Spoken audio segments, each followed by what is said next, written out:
Go to the layer menu in Affinity Photo and new layer. Then go to edit and fill it with black, green, etc. Up to you. Then go to filters, colors and procedural texture. In that, go down here to plus, plus and plus. So you create 3 channels, red, green and blue. And I'm going to fill it with some settings. I've got some presets already, so I'm just going to use with this one, test 4. And you can see the values there, RX times RX, etc. times 0.2. And that's repeated throughout, but with different values in there.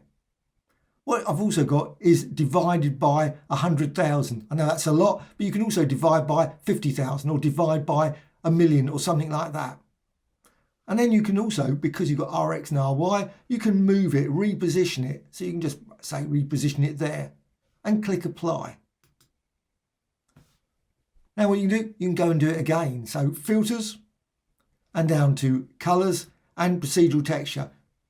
And again, if you want to, click plus, plus, plus again, just quickly add them, red, green and blue. And again, I'm just going to use a quick preset I created earlier. And you can then modify these settings, say 0.2 instead this time, or 1.2.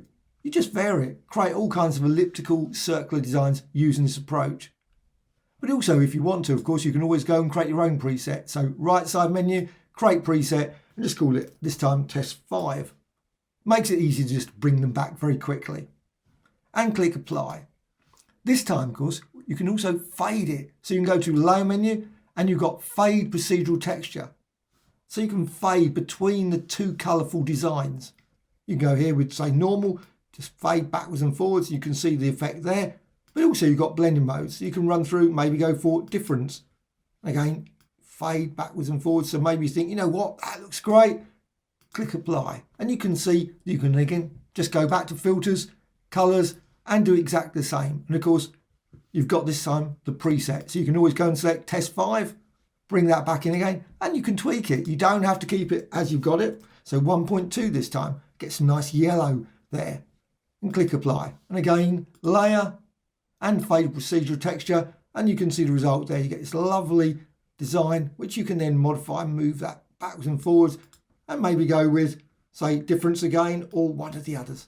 Create all kinds of wonderful elliptical, circular, gradient designs, combinations as well. Click apply. Hope you found this of interest. Thank you much.